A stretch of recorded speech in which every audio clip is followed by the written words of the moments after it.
Assalamualaikum warahmatullahi wabarakatuh.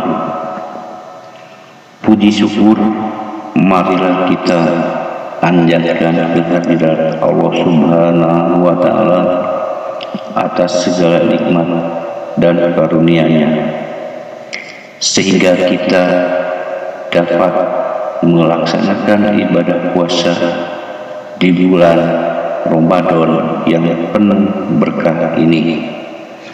Sholawat dan salam semoga tetap kita limpahkan kepada Nabi besar Muhammad Sallallahu Alaihi Wasallam.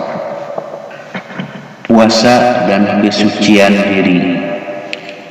Hai orang-orang yang beriman, diwajibkan atas kamu berpuasa sebagaimana diwajibkan atas orang-orang sebelum kamu agar kamu bertakwa.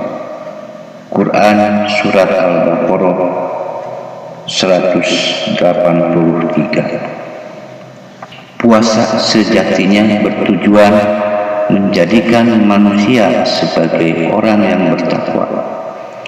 Karena itu tidak cukup hanya dengan menahan lapar dan haus sejak terbit fajar hingga terbenam matahari, atau menjaga diri dari hal-hal yang dapat membatalkan. Jika hanya ini yang dilakukan, maka puasa yang dilaksanakan tak akan sanggup mengikis noda yang bersemayam dalam hati.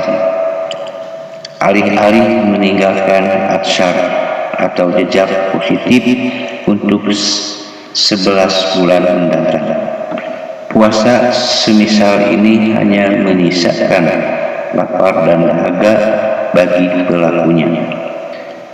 Dalam perspektif Al-Ghazali, orang yang berpuasa semacam ini tergolong dalam tingkatan puasa awal.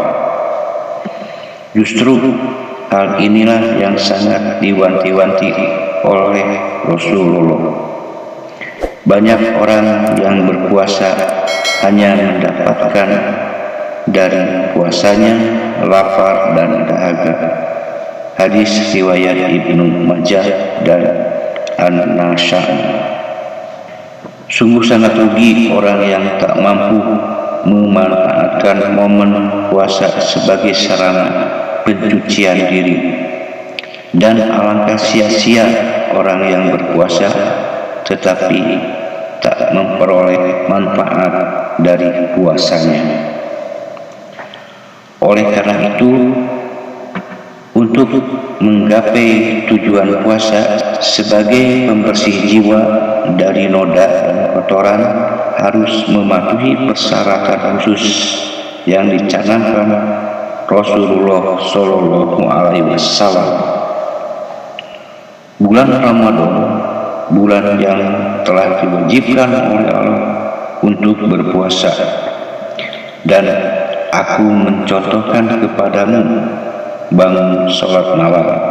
Maka siapa yang berpuasa dan mengerjakan salat malam dengan sungguh-sungguh karena iman dan ihtisab karena Allah, maka keluar dari dosa-dosanya seperti baru dilahirkan dari dalam rahim ibunya. Hadis riwayat Ibnu Majah dan Baihaqi. Inilah persyaratan yang harus dipenuhi sebagai dasar dari puasa atau ibadah lain yang dipraktekkan, yaitu ditujukan semata untuk menggapai ridho Allah Subhanahu wa Ta'ala, yang merupakan sentrum dan lokus dari aktivitas manusia. Penghayatan terhadap keyakinan ini kemudian diwujudkan dalam bentuk kesadaran bahwa Allah senantiasa hadir dan mengawasi gerak-gerik dari langkah manusia konsep ihsan.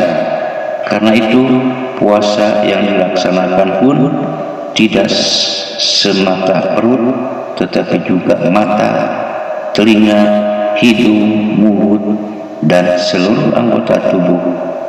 Inilah yang dinyatakan Al-Ghazali sebagai puasa khawas atau istimewa. Pada tingkatan lebih tinggi, puasa yang dijalankan tidak sebatas fisik, tetapi juga mental, memelihara hati dari keinginan dan pikiran untuk mengharap pamrih dari ibadah yang dilakukan, sehingga hati terbiasa untuk menggantungkan diri hanya kepada Ilahi. Inilah yang diungkap sang Hujatul Islam sebagai puasa hawasul hawas, super istimewa, yang hanya dapat diraih juga oleh orang yang super istimewa.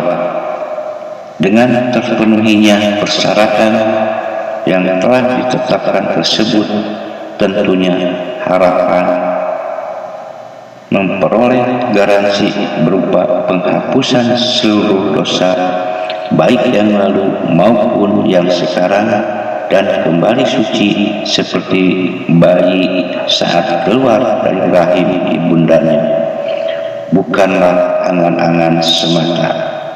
Dan inilah indikator dari tingkat ketakwaan manusia. Wallahu a'lam. Akhirul kalam. Wassalamualaikum warahmatullahi wabarakatuh.